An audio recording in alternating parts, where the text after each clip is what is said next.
Om Shanti.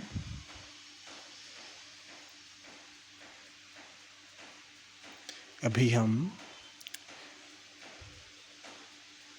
Relax होकर के silence में बैठ जाएंगे। अपने मन बुद्धि को बाहर की सारी बातों से समेटकर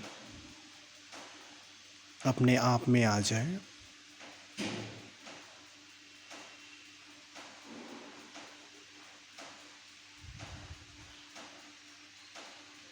अभी हम प्यारे मीठे बाबा का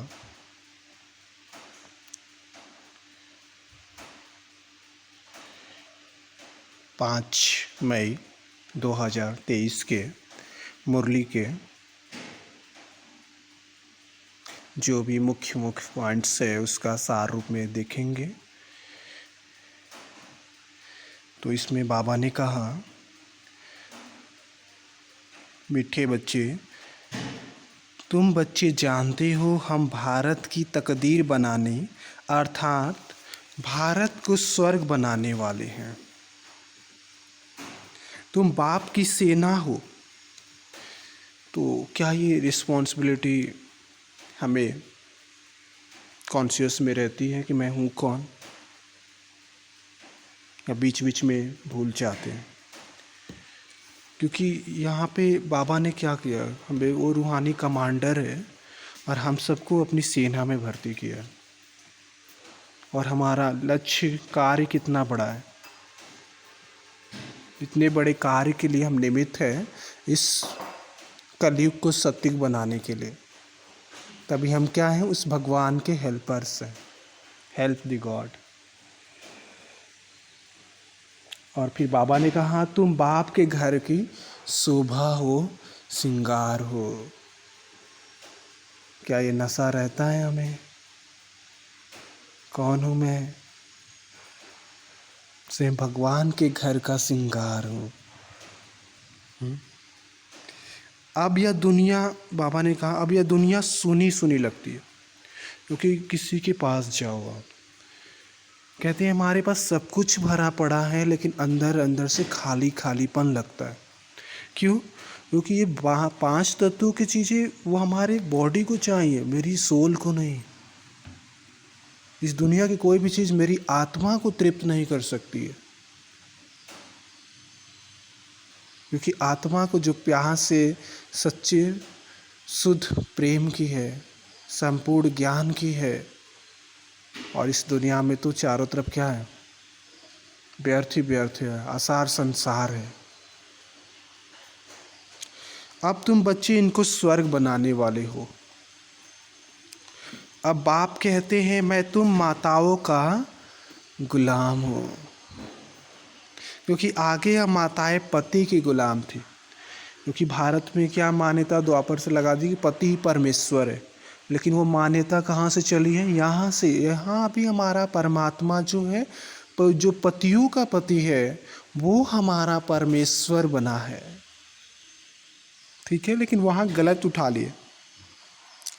तो इसीलिए बाबा के आगे हम भक्ति में कहते रहते थे ना कि मैं गुलाम तेरा, मैं गुलाम तेरा। वो भगवान देखो आके क्या कह रहा है कि बच्चे मैं गुलाम तेरा। कितना ना विनम्र अथॉरिटी है वो, इतनी बड़ी अथॉरिटी। और क्या कहता है, आप बच्चों के आगे गुलाम हो। तुमको भी अमरनाथ अमरपुरी का मालिक बनाते हैं। बाबा क्या है, अमरनाथ है। यहाँ आकर के हमें क्या कर रहा है, ये अमर कथा, तिजरी की कथा, सत्यनारायण की कथा, ये सारी कथाएं सुना सुना के हमें क्या करता है, अमरपुरी अमर लोक का मालिक बनाते। तो बाबा ने कहा, ऐसे पति को बहुत याद करना है जो तुमको पढ़ाकर स्वर्ग का मालिक बनाते हैं। कभी सपने में भी सोचा था कि कभी हम ऐसा भी बन सकते हैं? हम तो मंदिरों में जा कर के गाते थे कि मैं तेरे चरणों का धूल हूँ, नीच हूँ, पापी हूँ, कपटी हूँ। वो भगवान हमें कहाँ से पत्थर से पारस बना देता है, बंदर से मंदिर की मूर्ति बना देता है, पुजारी से पूजी बना देता है, गुलाम से अधिकारी बना देता है। ऐसे बाबा को क्या भूल सकते हैं? भूल सकते हैं? ये कहो ना कि उसको भूलना मुश्किल है, मैं उसको भूल जाऊं, ये हो नहीं सकता।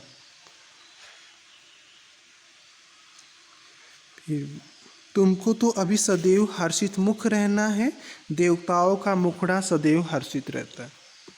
तो सारा जो फाउंडेशन है वो कहाँ पे रखा जा रहा है? यहाँ पे हमें सदैव हर्षित रहना। क्यों? क्योंकि कौन मिला है मुझे, खुशियों की खान मिली है। ये दुनिया की चीज़ों में क्या है? सब चीज़ टेम्पररी है, क्षणिक है, थोड़े समय के लिए है। लेकिन हमें कौन मिला है? हम तो कहते थे ना कि एक बूंद के प्यासे थे, तूने तो मुझे सागर पिला दिया। तो वो सागर मिला है हमें। तो दुनिया की चाहे कुछ भी चला जाए, लेकिन बाबा कहते हैं आपकी खुशी ना जाए, क्योंकि खुशी क्या है? आपकी प्रॉपर्टी है ना। वाह, ऐसा सलोना साजन मिला है जिससे स्वर्ग के महाराजा महारानी बनते हो। तुम श्रीमत पर कदम कदम चलते रहो। अंडरलाइन। ये श्रीमत ही है जो हमें श्रेष्ठ श्रेष्ठ बनाती है। नहीं तो कर्म तो हर कोई कर रहा है, दुनिया में भी सेवा कर रहे हैं, लेकिन हमें कैसे करना है? श्रीमत के अकॉर्डिंग करना है। क्योंकि ये श्रीमत ही जो है, ये बाबा कहते हैं ना विधि है, विधि से ही आपको क्या मिलेगी? सीधी मिलेगी।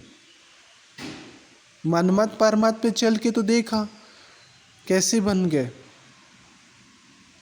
इसीलिए अभी जब हमें सुप्रीम टीचर मिला है, ऐसा गाइड मिला है, तो उसकी गाइडेंस में चलना है। अगर उसको फॉलो करेंगे तो कभी भी मूझेंगे नहीं, भटकेंगे नहीं। फिर बाबा ने कहा तुम हर एक रूप बसंत हो। रूप मतलब ज्ञान, बसंत माना योग। तो ज्ञान योग के हम क्या है? रूप बसंत हो, आत्मा रूप है ना। हर एक को ये ज्ञान रत्नों का बीज बोना है, क्योंकि ये टाइम जो है ना, बोने का टाइम है, बीज बोने का टाइम। तो यहाँ पे हम क्या करते हैं? अपना बीज बोते हैं और पूरे कल्प खाते हैं। तो हमें कितना ना टेंशन रखना है, क्योंकि यही कमाई का युग है, धर्माव युग है, जमा करने का युग है। तो इस समय का महत्व है, क्योंकि एक का पदम गुना जमा होता है। तो इसीलिए बाबा कहते हैं ना, सबसे बड़ा खजाना क्या? समय और संकल्प। क्योंकि इस समय अगर नहीं किया तो पूरे कल्प आपको पछताना पड़ जाएगा।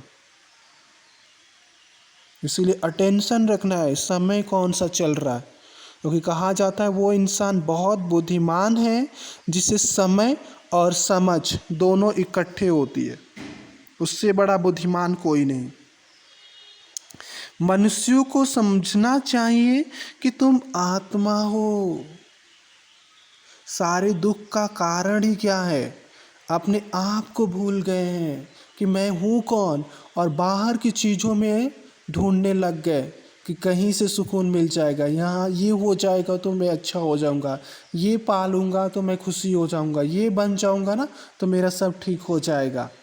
लेकिन वो सब टेम्पररी है, थोड़े समय के लिए। लेकिन रियल सुख शांति कहाँ है? हमारे अंदर है। बाबा कहता है शांति तो आपके गले का हार है, हमारा नेचर है, स्वधर्म है। तो क्या करना है? बस अपने आप में आ जाना है। सारे दुख का कारण ही क्या है? अपने आप को भूल गए।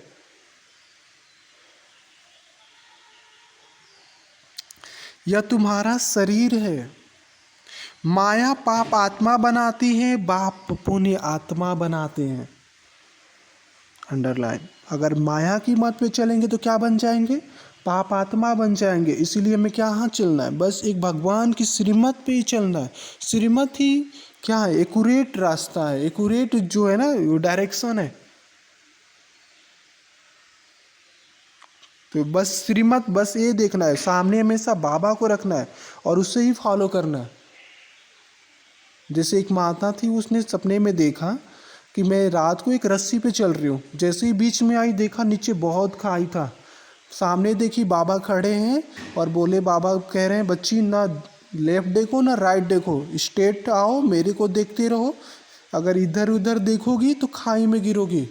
इसीलिए हमें किसी को नहीं देखना है, गुड़चोर बनना है, लेकिन फॉलो फादर करना है। क्योंकि इधर उधर देख के क्या मिला, धोखा ही खाते हैं, लगता है ये अच्छा है, लेकिन सब पुरुषार्थी है ना। इसीलिए केवल एक बाप को देखना है और उसे ही याद करना है। सबको पावन बनाने वाला सदगति दाता एक ही बाप है।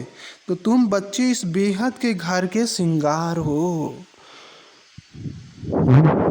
वो बाबा क्या कर रहा है, हमारा श्रृंगार कर रहा है, एक एक ज्ञान से, गुण से, शक्तियों से रतन लगा रहा है।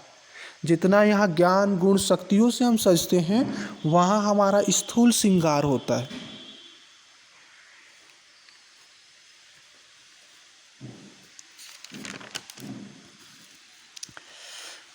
फिर बाबा ने कहा, दुनिया में मनुष्य 7 जिस्मानी वंडर्स दिखाते, वंडर ऑफ वर्ल्ड दिखाते हैं ना। वास्तव में वंडर ऑफ द वर्ल्ड है क्या होगा? तो बाबा ने कहा वैकुंठ, जहाँ सब आत्माएं सदा सुखी रहती है। और यहाँ इस धरती का कहेंगे तो मधुबन क्या है, वंडर ऑफ द वर्ल्ड है। बाप कहते हैं, तुम परमपिता परमात्मा की सजनी क्यों रोती हो? क्या आप रोते हैं? तो बाबा कहते हैं ना, जो रोता है क्या है, वो विधवा है। तो बाबा ने कहा, शायद साजन को भूल जाती हो, भूल जाना माना उनसे विदाई लेना। अंडरलाइन। इसीलिए बाबा को नहीं बोलना है, सारी दुनिया छूट जाए चलेगा, लेकिन वो भगवान नहीं छूटना चाहिए। क्योंकि बाहर कुछ भी नहीं रखा है, कहीं भी जाओ सुकून है तो केवल एक उसकी याद में है, उसके प्यार में मगन होने में ही आत्मा को सुकून मिलता है, चैन मिलता है। सदैव उनको याद करते रहो तो रोने की बात नहीं, क्योंकि माया क्या करती है, रुलाती है, और बाबा हमें रोना प्रूफ बनाता है। अब तो सब मरे पड़े हैं, किसका चिंतन करे, किसका ना करे, इतने सब मरेंगे। बाबा ने कहा सब होलसेल मौत होगी, कौन किसका क्रियाकर्म करेगा, क्रियाकर्म करने वाले ही नहीं बचेंगे। इसीलिए वहाँ पे गीता में दिखाते हैं ना, हे अर्जुन सब मरे पड़े हैं, किसका तू शोक कर रहा है, ये मुर्दों की दुनिया है। क्यों? क्योंकि माया ने क्या किया है, आत्मा को तो हम अजर अमर अविनाशी कहते हैं, लेकिन माया 5 विकारों ने आत्मा को मार मार कर मुर्दा बना दिया है। अब बाप कहते हैं जो कुछ सुना है वो भूल जाओ, ठीक है। इसीलिए क्या करना है, बीती सो बीती जानो, दुनिया ना जीती जानो, आप मुए मर गई दुनिया। इसीलिए एक बाबा ने स्लोगन दिया, hear no evil, see no evil, talk no evil, speak no evil, do no evil, and most important think no evil. क्योंकि सुख दुख का कारण है आपके विचार, जैसा आप सोचेंगे वैसा आपको फीलिंग होगी। इसीलिए हमें क्या करना है, हमें शुभ ही शुभ सोचना है, शुभ ही शुभ बोलना है, शुभ शुभ देखना है। अब मीठा बाप कहते हैं बहुत मीठा बनो। वो गीत सुना होगा आपने ना, अधरम मधुरम नैनम मधुरम, वो कहाँ का गायन है, यहाँ का। हमें ऐसा बनना है, हर चीज हमारा क्या हो, मधुर मधुर हो। मीठा मतलब ही क्या, संपूर्ण निर्विकारी, संपूर्ण पवित्र। क्योंकि कड़वा कौन बनाते, 5 विकार कड़वा बना देते हैं। तुम ईश्वरी दरबार में ईश्वर के बच्चे हो, तुम्हारा फर्ज है योग लगाना। अंडरलाइन, हमारा फर्ज ही क्या है, योग लगाना। बाबा ने बस हमें एक काम दिया, बच्चे बस तुम मुझे याद करो, बाकी सारा काम मेरे पे छोड़ दो, और हम वही नहीं करते, सब काम उठा लेते और फिर परेशान होते। तो ऐसा नहीं करना है, बस सब कुछ सौंप दो ना उस प्यारे प्रभु को। काहे कि हमें चिंता लेनी है? जब मिला है हमें करण करावनहार, तो हमें चिंता किस बात की? सारथी बना लो ना अपने उसको जीवन का।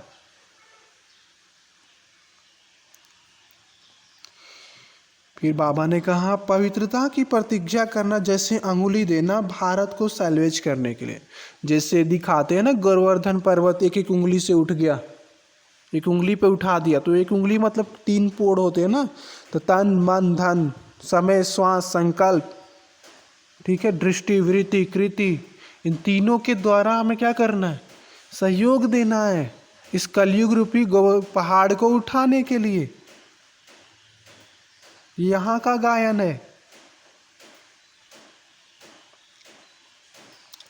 फिर बाबा ने कहा पवित्रता है तो पीस पर प्रॉस्पेरिटी भी है। पवित्रता नहीं तो भारत का हाल देखो क्या है। मेहनत है ना, सारी 99% आत्माएं क्या है? चिंता की चिता पर लेटी हुई है। ओके, तो हमें क्या, सारे दुख दर्द जितनी भी दुनिया में समस्या है उसका एक ही रीजन है, इम्प्योरिटी। पवित्रता ही सारी समस्याओं का केवल एकमात्र समाधान है, और पवित्र हमें भगवान के अलावा और कोई बना नहीं सकता। पवित्र बनने का मार्ग क्या? ज्ञान योग में इतना डूब जाओ, इतना डूब जाओ कि देह दुनिया भूल जाए।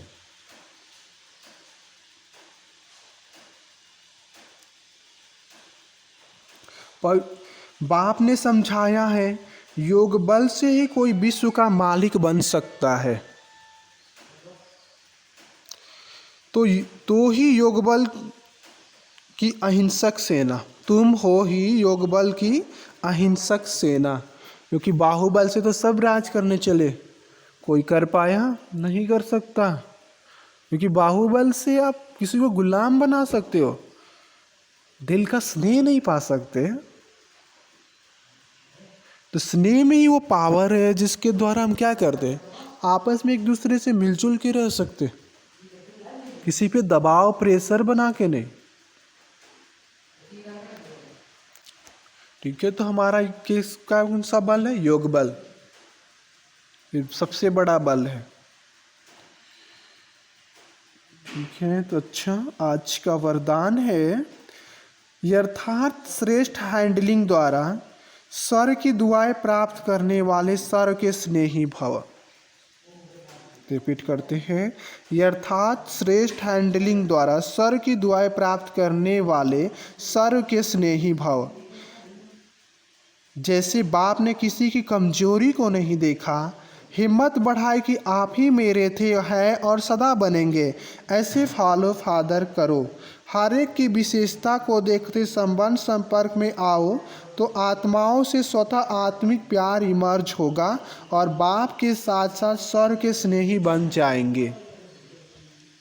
जहाँ आत्मिक स्नेह है वहाँ सदा सभी द्वारा सद्भावना सहयोग की भावना स्वतः ही दुआओं के रूप में प्राप्त होती है।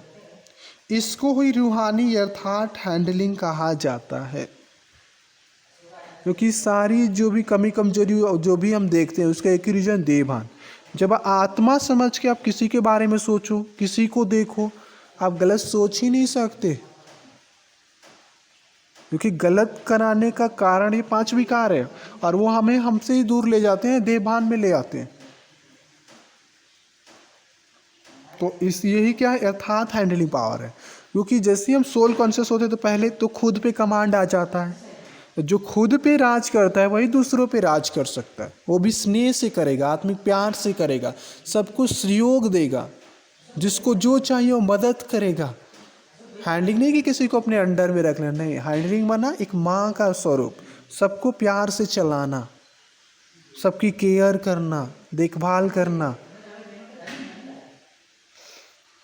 स्लोगन है अपने श्रेष्ठ संकल्पों की एकाग्रता द्वारा अन्य आत्माओं की भटकती हुई बुद्धि को एकाग्र कर देना ही सच्ची सेवा है। ठीक है, और इससे बड़ी कोई सेवा नहीं। क्योंकि जो ये 5 विकार भूत है ना, वो क्या करते हैं, इनका कोई ठिकाना नहीं होता। ये खुद भी भटकते हैं, हमें भी भटकाते हैं। तो इसको एकाग्र करने की विधि क्या, वो एकाग्र कर पाएगी जो आत्मा शुद्ध संकल्पों से भरी होगी।